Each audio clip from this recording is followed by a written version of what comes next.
Pisces, this is your week ahead astrology forecast. This is for Pisces sun signs. It is basically going to cover all of the major transits and aspects that are impacting your natal sun. How do I know where your natal sun is? I don't know exactly where it is. I encourage you to go get a natal chart, and it'll tell you exactly what degree the sun sits in Pisces when you were born. And it's based on that degree that I'm going to break down what is going to be impacting you.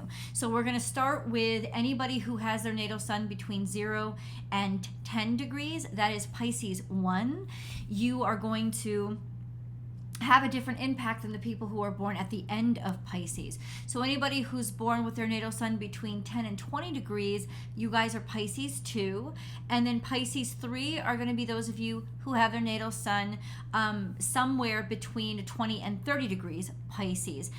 Generally speaking, I'll give you dates when I can estimate around what birth date that may be. Generally speaking, Pisces 1s are definitely those Pisces that were born in February, that start really early on. But since Pisces usually starts earlier and in February, we can get a little wonky as to what Pisces 2 would start. Pisces 3 are definitely those around the cusp of Aries, but a little bit before then as well. So just a brief description of why I break things down this way. It's not my idea. They're called decans, and decans are groups of 10.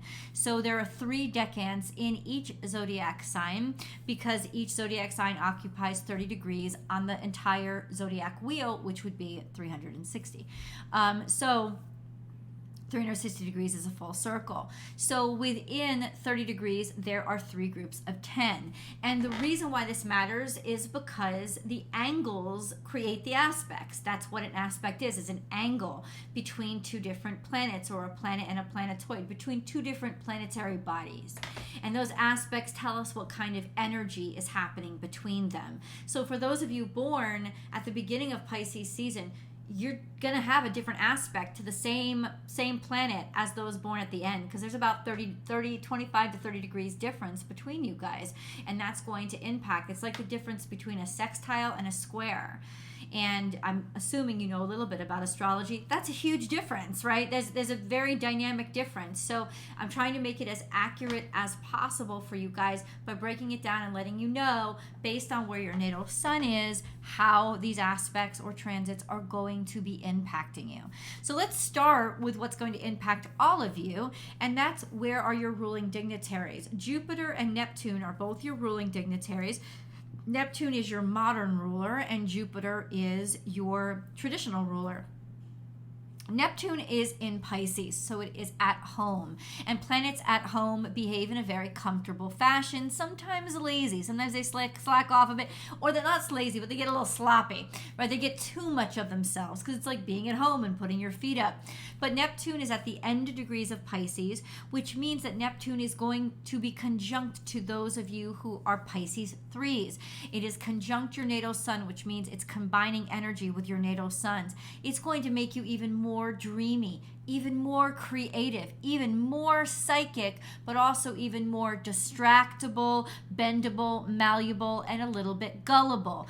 This is something you want to know, because honestly, Pisces 3s, Neptune is going to be with you for quite some time. Neptune doesn't move fast. This is a great time, practically speaking, for those of you who are Pisces 3s to be creative and to dream up and be very, even romantic energy when Neptune combines with the sun. But you will have to work extra hard at focusing your mind and doing something with your dreams, taking action on them and not getting lost in them.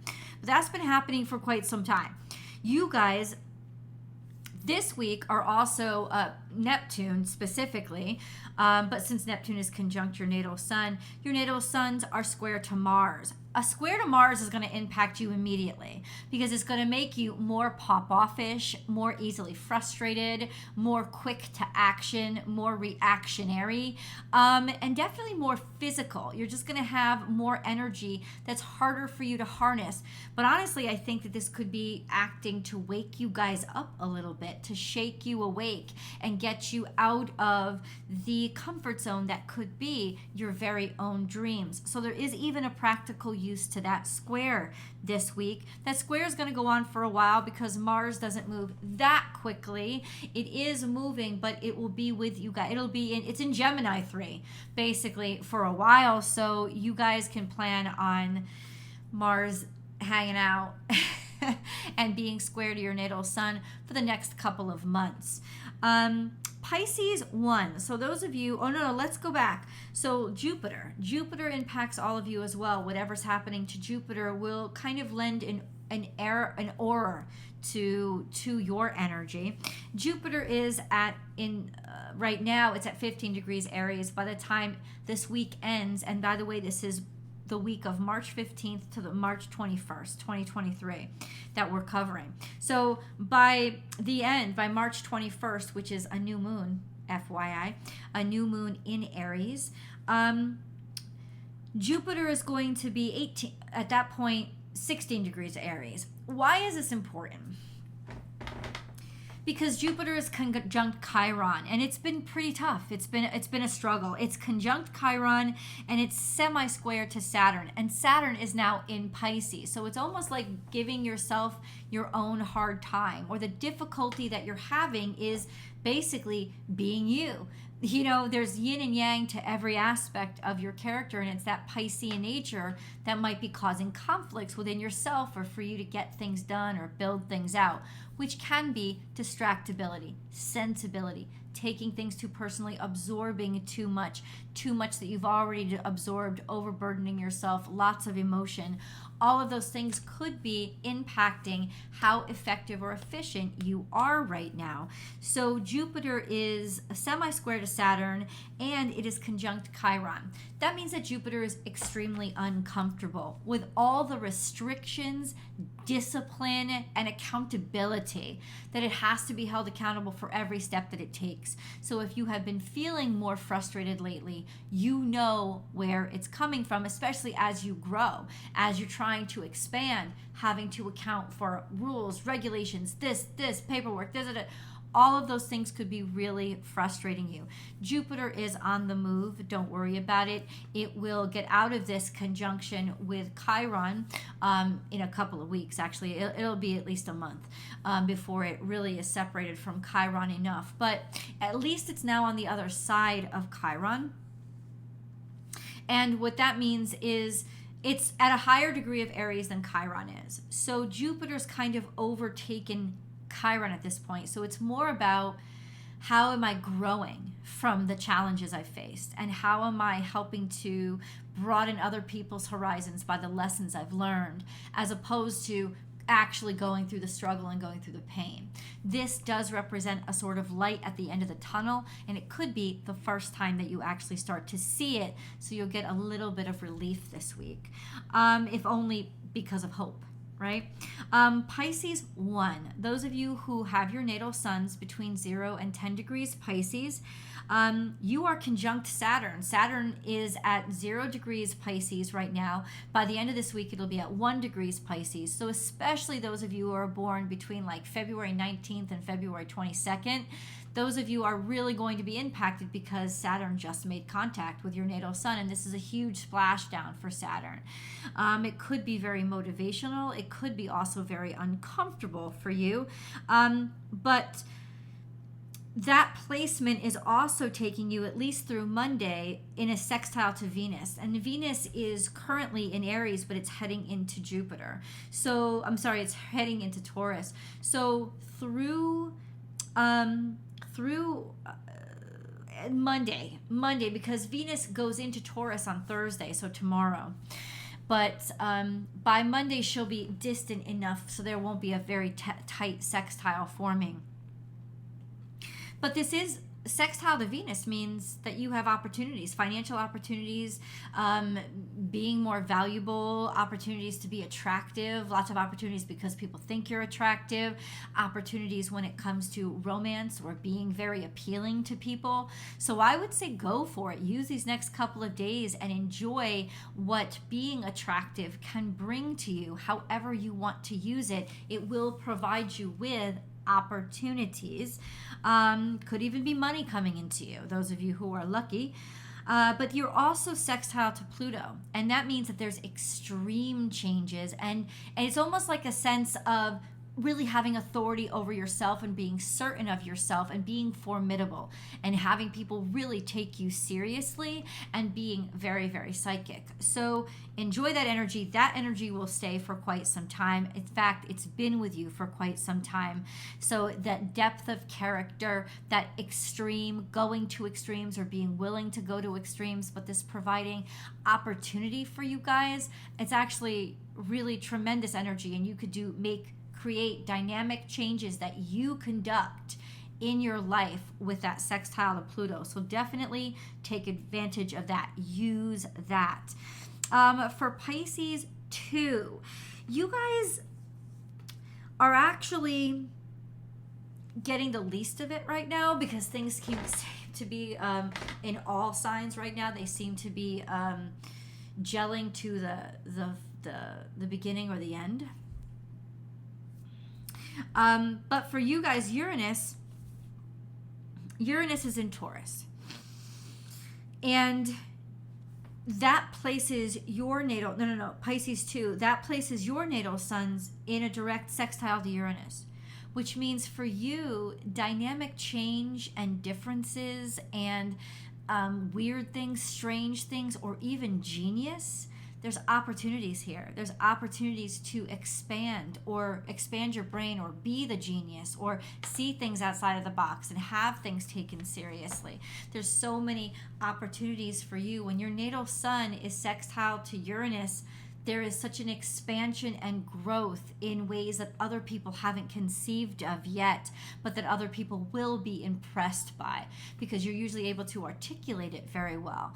Also a sense of being attracted to things or finding opportunities in different places that you didn't expect to even be interested in.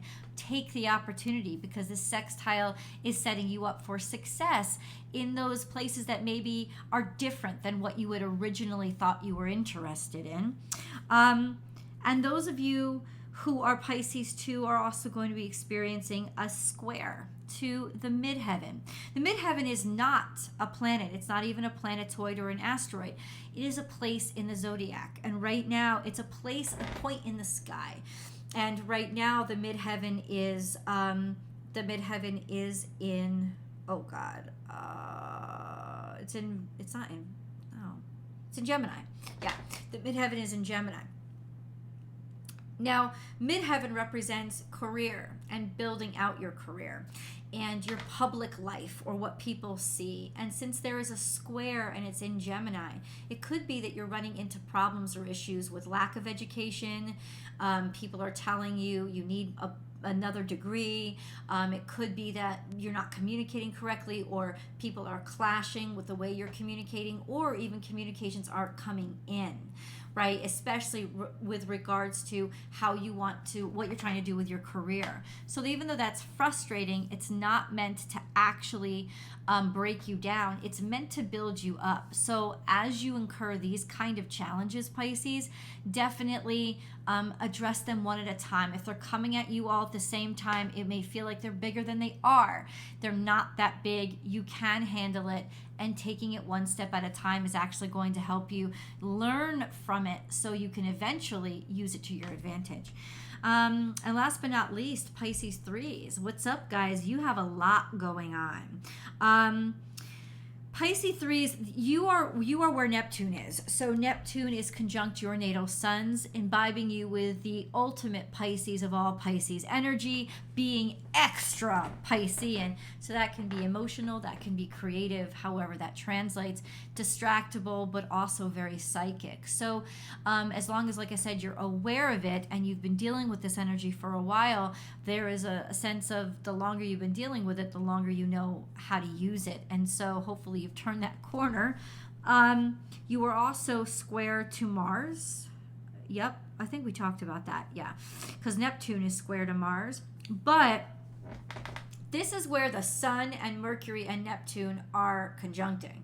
So until Thursday, when things start to, no, and still till Sunday, when things really start to move and Mercury drops into Aries, and then, Sunday.